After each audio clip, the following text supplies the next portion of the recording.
Bonjour à tous, j'espère que vous allez excellemment bien. Aujourd'hui on se retrouve pour parler cyclisme, pour faire la présentation d'une nouvelle formation. Et aujourd'hui on s'attaque à l'équipe DSM, l'équipe néerlandaise. Néerlandaise, à chaque fois je dis une connerie. Non, c'est bien néerlandaise, parce que j'hésite à chaque fois, Sunweb était allemand je crois, et eux ils sont redevenus néerlandais. On va revenir sur la saison de l'équipe DSM, la saison 2022. On parlera de l'effectif 2023. Encore pas mal de changements dans cet effectif. Ils sont un petit peu habitués à ça, avoir pas mal de turnover dans leur équipe. On parlera également des coureurs à suivre. Mais avant tout, n'hésitez pas à vous abonner à la chaîne, à réagir dans les commentaires, à mettre un pouce bleu, à partager la vidéo sur les réseaux sociaux, notamment auprès de vos proches si vous pensez que ça peut les intéresser. N'hésitez pas à rajouter la petite cloche. Dans les commentaires, n'hésitez pas à me dire les coureurs que vous souhaitez suivre pour cette année 2023. N'hésitez pas à me dire si cette équipe est capable de faire des bons résultats. Et surtout, tiens, petite question subsidiaire, si cette équipe est capable de rester en World Tour après la saison 2025. Et puis, n'hésitez pas à partager la vidéo et surtout à rajouter la petite cloche et à regarder toute la playlist des présentations cyclistes. Si vous avez raté une équipe, vous pouvez la retrouver facilement dans cette playlist des présentations d'équipe World Tour 2023. Voilà, comme ça, vous avez toutes les meilleures équipes du plateau. On commence tout de suite avec le retour sur la saison 2022 de la DSM. Et ben, c'est pas folichon du côté de la DSM.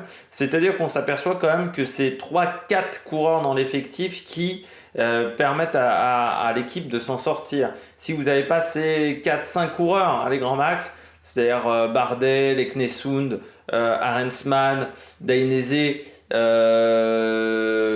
puis voilà quoi, hein, grosso modo, c'est ces coureurs-là qui ont apporté le maximum de points à l'effectif. Et tu t'aperçois qu'il y a beaucoup de coureurs qui n'apportent quasiment pas de points à cette équipe DSM. Et l'un des soucis, c'est que vous avez un effectif qui est extrêmement jeune, extrêmement peu expérimenté, et surtout, ils n'arrivent pas à garder leurs stars. Ça, c'est leur gros problème.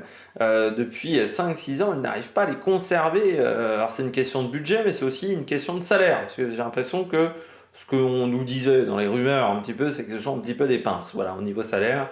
C'est-à-dire que tu seras toujours mieux payé que chez DSM.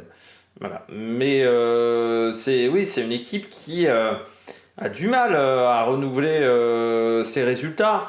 On rappelle que cette équipe-là, à une époque, s'appelait Sunweb, mais à une époque, s'appelait Argo Shimano. C'est la même formation, parce qu'ils ont commencé à l'époque quand ils s'appelaient Skill Shimano. C'est l'équipe où il y avait Kittel et Degenkolb. C'est une équipe qui a parfois fait des saisons à plus de 40 victoires. Aujourd'hui, ils en sont loin des 40 victoires quand même, du côté de DSM. L'année dernière, au classement UCI, ils sont 20e. À part Astana qui a marqué moins de points que eux. Ils ont marqué 4658 points. C'est 150 points de moins que Israël. C'est 1000 points de moins que EF. C'est 1500 points quasiment de moins que Total. L'écart est énorme quand même, hein. On est sur des gros écarts de points. 4006, c'est 700 points de plus qu'Astana, en sachant qu'Astana a quand même foiré sa saison. Donc c'est quand même pas fantastique, c'est quand même pas très glorieux. On va dire ça comme ça. Au niveau du Secure Ranking, donc en termes des nombres de victoires, DSM, que je les retrouve, ils sont 29e. Pardon, avec 11 victoires. Donc ils sont à égalité avec AG2R, avec ASD, avec Team Kyo. Mais au niveau des grands résultats, c'est quand même moins bien que ces formations-là. Enfin, que la formation française AG2R. Dans les meilleurs résultats, heureusement qu'il y a eu Romain Bardet, heureusement qu'il y a eu Arensman, encore une fois. Dans les noms des meilleurs résultats, c'est Sam Welsford. Alors, il y a Craig Anderson, qui est parti, donc voilà. Vraiment, dans les 20 meilleurs résultats, c'est Romain Bardet, Arensman, Leknesund, Craig Anderson, Dainese, et Welsford, mais c'est déjà plus que 60 points. Welsford et Brenner, c'est déjà plus beaucoup de points. Donc là, quand je disais que l'équipe tient sur 5-6 éléments différents, c'est vraiment ça. C'est-à-dire qu'ils n'ont pas beaucoup de coureurs qui arrivent à faire des très grands résultats. J'ai peur, quand je vous le disais, pour la prochaine échéance du World Tour, eux et Astana, je ne suis pas sûr qu'ils restent en World Tour. Parce qu'ils ont quand même beaucoup de coureurs qui performent pas des masses et marquent pas beaucoup de points. Et vu que maintenant ça va être les 20 meilleurs coureurs, l'équipe DSM ou l'équipe Astana vont quand même être bien embêtés parce qu'il va falloir qu'il y ait des coureurs au-delà de la 10e place qui marquent des points, sauf qu'ils n'ont pas des coureurs très talentueux au-delà de la 10e place. On va dire des meilleurs coureurs de la saison. On poursuit avec les victoires de la saison 2022. Alors, c'est au nombre de 10. Et puis, il y a une victoire qui s'est fait qu'un coureur a obtenu, mais sans avoir le maillot de l'équipe DSM. C'était la victoire de Casper Van Uden sur le Tour de l'Avenir lors de l'étape numéro 2. La cinquième étape du Tour de Turquie pour Sam Walsford. Romain Bardet sur le Tour des Alpes. Dainese, la 11e étape du Tour d'Italie. Andreas Leknesund, la 2e étape du Tour de Suisse. La 6e étape du Tour de Suisse pour Nico Denz. La 6e étape du Tour de Pologne, c'était un contre-la-montre en côte de 17 km, c'était pour Timen Arensman. Andreas Leknesund qui a remporté le Tour de Norvège de l'étape numéro 4. Et Timen Arensman qui lui a remporté l'étape 15 du Tour d'Espagne et la 2e étape du Tour de Grande-Bretagne pour Chesbol. Le reste, vous voyez, en termes de résultats, c'est pas très folichon du côté de cette équipe. Ce qui est vraiment inquiétant, encore une fois, le World Tour, il va falloir marquer 7000 points par an, je pense à peu près. L'année dernière, c'est 4006. Donc il faudrait marquer facilement 2000 points de plus pour être à peu près assuré de rester en World Tour. Je pense que la limite sera 21 000. Je sais pas où ils vont les trouver les 2000 points. Mais vraiment, j'ai des grosses inquiétudes sur cette équipe pour que cette équipe reste en World Tour. On poursuit avec les transferts pour cette année, pour la formation DSM. Kragh Andersen, les départs déjà. Donc départ de Kragh Andersen, Søren Kragh Andersen qui rejoint Alpecin. Son frère, l'autre Kragh Andersen, Ashbourne, lui a pris ça. Je crois que c'était son frère. Je vérifie quand même parce que peut-être que je dis une connerie. Oui, c'était bien le frère. Donc lui a pris sa retraite à 30 ans, ce qui est très jeune, mais bon, son meilleur résultat, c'était un vainqueur du Tour du Loir-et-Cher. Voilà, on va pas se mentir, c'était pas exceptionnel. Parmi ses top résultats, il est passé chez Delco, tiens, son frère, Ashbourne. Ensuite, donc on a Niklas Arndt qui est parti chez Bahrain Victorious. Chesbol, il était prévu dans le projet BNB Hotel. Donc on ne sait pas ce que ça va devenir pour Chesbol. Timen Arensman chez Ineos, Nico Denz chez Bora, Casper Pedersen chez Soudal Quickstep, Jans Nevenhuis chez Baloise Trek Lions et Marc Donovan qui part chez Q36.5 Pro Cycling Team, l'équipe de Nibali. Parmi les arrivées, on a Patrick Bevin qui vient d'Israël, Harm Van Hoek qui vient de la Lotto, Alex Edmondson qui vient de l'équipe Back Change, Matthew Dimham qui vient du team Bridge Lane, et puis Oscar Only, Max Poole, Sean Flynn, Tobias Lund Andresen et Lorenzo Milesi. Tous ces coureurs viennent de l'équipe de développement. C'est vrai que c'est la force de la DSM, c'est d'avoir une équipe de développement qui marche extrêmement bien, comme Alpecin, comme Groupama, qui ont des formations de développement qui marchent très très bien. Et là, on voit toute la force de la DSM, c'est toujours de trouver des jeunes coureurs. Ce qui fait que l'effectif de l'équipe DSM, il est très très jeune, avec le plus jeune coureur qui est Max Poole qui a 19 ans, le plus jeune est John Degenkolb qui a 33 ans. Ils sont 4 coureurs à avoir plus de 30 ans. Romain Bardet, Degenkolb, Bevin et Combo. Et ils sont 20 à avoir 25 ans ou moins, ce qui est énorme. 20 coureurs qui ont moins de 25 ans. C'est vrai que cette équipe, elle forme beaucoup de coureurs pour ses adversaires. C'est un petit peu le centre de formation avancé de beaucoup d'équipes qui ensuite viennent se servir. Arensman, Ineos a été se servir, mais ça a été le cas assez régulièrement où cette équipe se fait un petit peu dépouiller de toutes parts. On regarde les coureurs à suivre. Les 6 coureurs à suivre. Le premier, bien entendu, c'est Romain Bardet. Tour de France cette année pour Romain Bardet.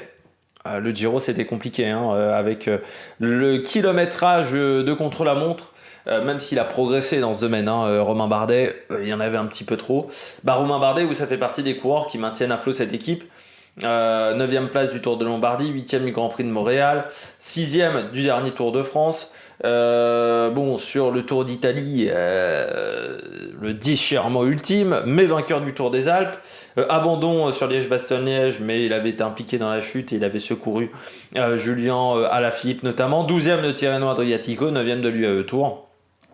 Bon, la saison a quand même été bonne pour Romain Bardet, mais c'est vrai que le Giro restera une énorme déception parce que quand tu vois le résultat final, tu te dis que c'était à sa portée. Genley, je pense, était à sa portée. Le Carapace qu'on avait sur ce Giro était à sa portée. Et c'est ça qui est extrêmement frustrant.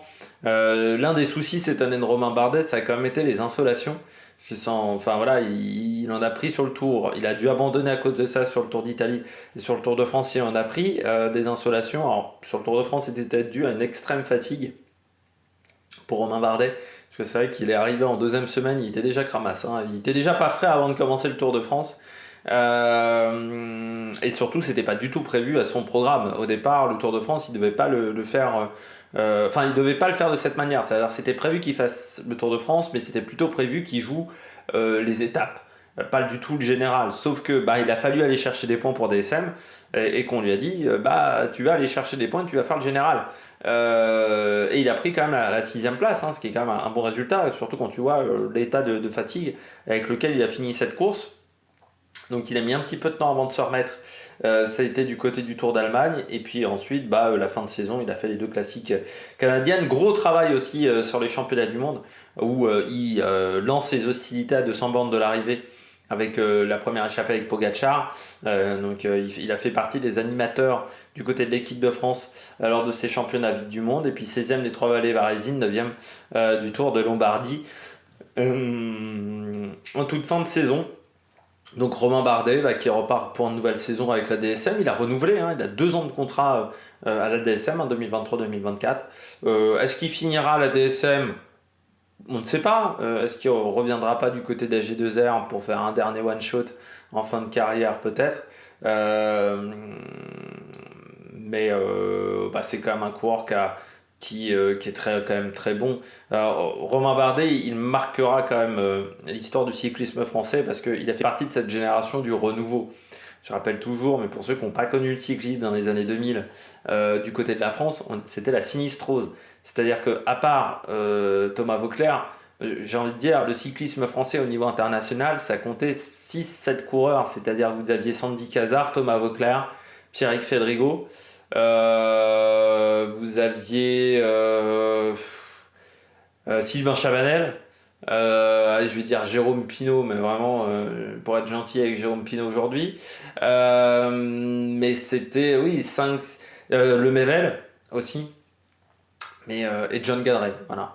On va dire que ça tenait comme ça. Et puis 2009-2010, ça commence déjà avec Romain Sicard, qui est la première pierre, et puis ensuite Arnaud Démare, Boigny, Romain Bardet, Thibaut Pinot, qui sont tous arrivés à peu près à la même période. Ils ont tous entre 30 et 32 ans maintenant. Ils ont tous quasiment 10 ans de carrière. Et ça a relancé énormément le cyclisme français. Et si aujourd'hui on a Daligny Martinez, c'est parce que quand ils ont été petits, ils ont vu ces mecs-là performer et faire des grands résultats. Même un David Gaudu, peut-être, ça lui a donné envie de continuer dans le cyclisme, de voir les résultats de ces mecs-là. Ils ont apporté énormément de bien au cyclisme. Il y a eu Pierre Rolland aussi dans les premières pierres, le Tour de France 2010. Mais c'est vrai que pendant très longtemps, on se contentait de 5-6 coureurs. Il y a des années en cyclisme où au championnat du monde, on se pointait, on savait qu'on allait se faire laminer. C'est-à-dire qu'on se pointait à 9, t'avais aucun coureur qui était encore là à 3 tours de l'arrivée. Je me souviens notamment des championnats du monde, genre Innsbruck. Non, c'était pas Innsbruck, c'était où en Autriche? L'année où Bettini gagne, on se fait défoncer, mais parce qu'on n'avait pas un coureur qui était capable de rivaliser. C'était, voilà, ça a été très compliqué pendant 3-4 ans du côté enfin 3-4 ans, voire même plus du côté du cyclisme français. Et cette génération-là, elle a apporté du renouveau et elle a apporté surtout de la densité. Pierre Rolland, de sa génération, qui pouvait jouer des victoires sur le Tour de France, il y avait Pierre Rolland et Pierre Rolland. Romain Bardet, il y avait Thibaut Pinot. Et puis sur les sprints, il y avait Nasser Boigny, Arnaud Démare. Et on a retrouvé de la densité au niveau du haut niveau avec ces mecs-là. Et Romain Bardet en fait partie. Voilà, on lui rend aussi un petit peu hommage. On espère que sur les grands tours, ça marchera pour Romain. Que la déception du dernier Tour d'Italie, elle passera, mais il va tomber face aux ogres, Vingegaard et Pogacar. Il va y avoir du monde sur le Tour de France cette année, qui arrivera en plus avec pour objectif le Tour de France. Ça va être costaud. On continue avec Andreas Leknesund, serial baroudeur de l'année dernière. Leknesund, ça a vraiment été le mec qui a fait, je crois, les plus belles échappées. Alors notamment le Tour de Norvège, la dernière étape du Tour de Norvège qui reste une masterclass avec l'enterrement de première classe des Cofidis, mais lui il fait quand même un putain de numéro ce jour-là parce que sur un circuit il reste, je crois, à portée de tir pendant 40 bornes. Plus d'une heure de course à haute intensité comme ça, c'est phénoménal. Bon, la victoire sur le Tour de Suisse, elle est également très forte parce que là, il était en solitaire avec Bettiol qui sprint derrière. Mais moi, c'est l'Arctic Race of Norway où m'a vraiment impressionné ce jour-là, où il a été vraiment phénoménal. Les Knessoun, c'est quand même fou ce coureur parce que ça devait être la grosse pépite du contre-la-montre. Sauf qu'aujourd'hui, sur le contre-la-montre, les quelques contre-la-montre qu'il a fait, voilà, il est quand même assez loin du niveau de Philippe Ogana, par exemple. Ça devait être une énorme pépite et il a mis beaucoup de temps avant de montrer quelque chose. C'est-à-dire chez Uno X, il n'y avait pas de grands résultats et il a fallu attendre DSM pour qu'il arrive à montrer ce résultat. Et c'est vraiment cette année où il fait partie des coureurs qui ont quand même pas mal explosé. Mais on attendait tellement à ce qu'il performe que c'est vrai que c'est... Putain, on est enfin content, quoi. C'est un mec qui a gagné le Grand Prix, la course de la paix, dans ses jeunes années, qui avait également eu des résultats, je crois, sur le Tour de l'Avenir, et qui, chez les pros, ne marquait rien. C'est-à-dire, chez les pros, il n'y avait rien en termes de résultats, et bah voilà. Il a enfin fait des très bonnes choses en se détachant du rôle de rouleur de contre-la-montre, parce que c'est vrai que maintenant sur le contre-la-montre, c'est plus trop ça. Par contre, en tant que baroudeur, il me fait penser à des mecs genre Luis Sanchez. Il est très dur à battre, hein, parce qu'il est capable de partir de très loin, et c'est un vrai serial baroudeur, les Knessoun. Donc on va voir ce que ça va donner l'année prochaine, parce que c'est des types de coureurs, quand même, les purs baroudeurs qu'on ne voit plus énormément, parce que c'est quand même compliqué de se faire un palmarès aujourd'hui en prenant que des échappées. Le peloton a tendance quand même à revenir de plus en plus vite avec les oreillettes. Les pelotons ne se font plus avoir. C'est la grosse force de l'oreillette. Ça a apporté qu'on puisse faire du coaching en direct. Et ce qui fait que, autant moi j'ai connu des époques, j'ai encore connu moi l'époque où il y avait des échappées qui arrivaient à gagner sur le plat. Autant maintenant aujourd'hui, une échappée qui gagne sur le plat, ça n'existe plus. Donc c'est pour ça que les baroudeurs, c'est un peu compliqué. Ouais, j'ai connu des échappées qui gagnaient sur le plat. Thomas Voeckler. 2004, quand il prend le maillot jaune, je sais plus qui gagne l'étape de tête, là faut pas trop m'en demander. Je me souviens d'un Victor Hugo Peña aussi qui avait pris un maillot jaune et une victoire d'étape sur du plat. Sam Dumoulin, je crois que le dernier exemple c'est Sam Dumoulin sur le Tour de France, qui avait puni le peloton.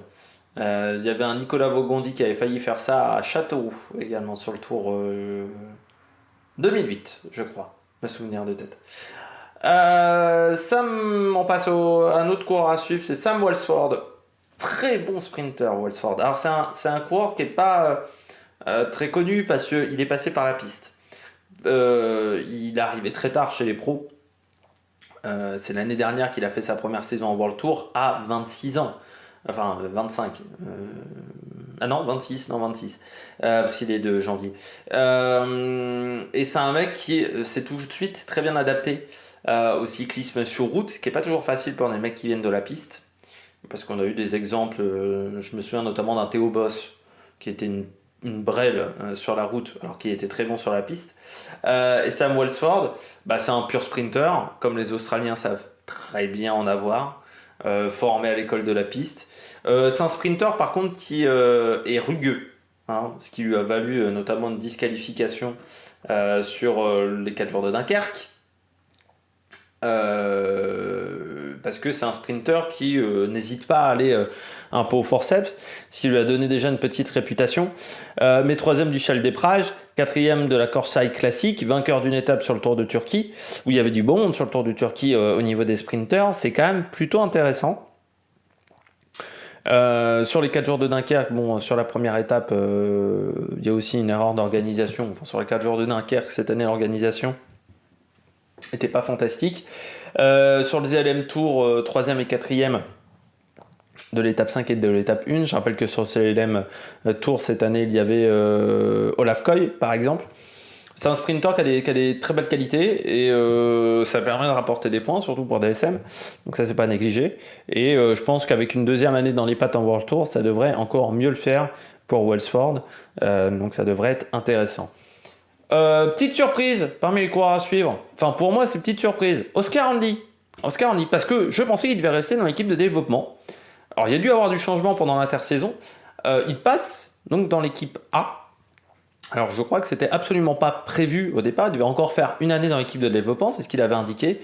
Jeune coureur anglais qui a 20 ans, depuis très peu de temps, qui a fini 3e de la Crow Race en étant très intelligent dans sa manière de courir. Moi j'ai trouvé, surtout à cet âge-là, il s'est pas enflammé, il nous a fait un petit peu comme Lenny Martinez sur le Tour des Alpes, par exemple. Donc moi j'ai trouvé que c'était très intéressant. 7e du Saska Tour. 14e du Tour de la Vallée d'Aoste, 9e du Giro du Baby Giro, 35e de l'Alpe Isère Tour, là c'était un petit peu moins bien, et puis 5e du circuit des Ardennes. Donc voilà, c'est un jeune coureur, 45 jours de course l'année dernière, donc moi j'ai envie de le voir sur des courses d'une semaine. On va voir ce que ça donne sur des courses d'une semaine. Et puis j'ai envie de dire, DSM c'est quand même la belle formation pour découvrir le monde professionnel.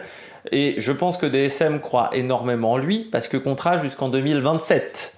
Et il n'y en a pas beaucoup qui ont des contrats jusqu'en 2027 pour le moment. Dans le cas de Remco Evenepoel et Pogacar, qui ont des contrats aussi de longue durée. Donc autant vous dire que je pense que DSM a assuré juste après la Croix Race. Et normalement, c'était prévu qu'il reste dans l'équipe de développement. Mais ils ont décidé de le faire monter. Moi, je trouvais que c'était un peu une bêtise de le laisser dans l'équipe de développement, parce que sur la Crow Race, voilà, il avait déjà fait des bons résultats et que pour moi, il fallait le faire monter sur des courses d'une semaine comme la Crow Race. Et puis, pourquoi pas tenter le coup sur une course d'une semaine, genre le Dauphiné. Si Romain Bardet va pas sur le Dauphiné, préfère le Tour de Suisse, ça peut être intéressant de le tester sur une course comme ça. Patrick Bevin. Pourquoi Patrick Bevin? Parce que sprinter, c'est un coureur qui est très polyvalent, Bevin, parce qu'au départ on disait que c'était un coureur de contre-la-montre, simplement. Et puis quand il est arrivé chez CCC, on s'est aperçu qu'il avait également des belles capacités au sprint. Notamment, je me souviens d'un Tour de Lander où il avait été très fort, c'était en 2019, voilà, où à l'époque il était chez CCC. Où le CCC venait d'arriver avec le maillot orange en World Tour. Et puis aujourd'hui, on voit qu'il a également des belles capacités à passer les bosses, ce qui en fait un sprinter un peu au profil d'Harry Limpey. C'est pas un pur sprinter, mais il peut faire des très bons résultats. Et puis cette année, il a quand même gagné le général du Tour de Turquie, le Tour de Romandie, et donc il a montré sur le Tour de Turquie qu'il pouvait être très costaud en montagne. Parce que il y a quand même une belle étape de montagne sur le Tour de Turquie où il a fait deuxième, avec une grosse arrivée derrière Quintana. Il gagne le général sur l'étape 7, qui était une étape qui était très vallonnée aussi. Et il gagne une étape sur le Tour de Romandie, où il fait un sacré numéro aussi à Valbroy. Je me souviens notamment à un moment il y a Taramae qui attaque, enfin, c'est une étape qui est très débridée sur la fin de journée, et il fait un sprint vraiment très costaud. Ensuite ça a été un petit peu plus compliqué sur le reste de sa saison. Sur le Tour de Suisse, ça s'est pas goupillé comme il le souhaitait. Sur le Tour de France, sur le Tour d'Espagne, ça n'a pas été exceptionnel non plus. Mais chez DSM, c'est une équipe là aussi où il peut s'épanouir. Et puis, il va retrouver pas mal d'Australiens, Néo-Zélandais dans cette formation, notamment Sam Welsford. C'est peut-être aussi, on l'a peut-être prévu pour qu'il fasse un train de sprinters pour Welsford, parce que c'est vrai que c'est important d'avoir des bons sprinters. C'est aussi important d'avoir des poissons pilotes et des mecs qui sont en capacité de les emmener. Et un Patrick Bevin a ces qualités-là. Et puis, autre coureur qui vient de l'équipe de développement, alors lui qui est arrivé un petit peu plus tôt au mois d'août, Casper Van Uden, le sprinter le plus fort, j'irais, qui sort des espoirs. Van Uden, On est un peu sur le même profil, sur un profil qui est un peu différent de Lavkoy, je dirais, parce que lui, il est bon aussi sur les classiques, alors que Lavkoy, on ne sait pas trop ce que ça vaut sur les classiques pour le moment. Moi, il m'avait impressionné, c'était sur le Shell des Prages. Mais il a fait 8e également de la Sparkassen Musterland Giro. 4e du Grand Prix de la Somme aussi. Non, il y a eu des bons résultats pour lui sur le Tour de l'Avenir, vainqueur du maillot vert. Oui, c'est l'un des sprinteurs les plus intéressants aujourd'hui des professionnels. Hein, on peut le dire, c'est vraiment l'un des coureurs les plus intéressants. On l'a vu parce que il a fait vraiment des très très belles choses ça a été vraiment très intéressant. Voilà, sa saison est vraiment bonne. Donc on va voir ce que ça va donner désormais pour lui. Mais moi je suis plutôt confiant pour Casper Van Uden parce que ces dernières années on voit que les mecs qui sortent du Tour de l'Avenir, c'est quand même des sacrés costauds. Vainqueur de 2 étapes également du Tour de Normandie. Et vainqueur d'une étape sur le Tour de Bretagne aussi. Donc voilà, il a montré des très très belles choses en tant que sprinter et on sait que DSM sait bien faire avec les jeunes coureurs et les jeunes sprinters. Contrat jusqu'en 2024.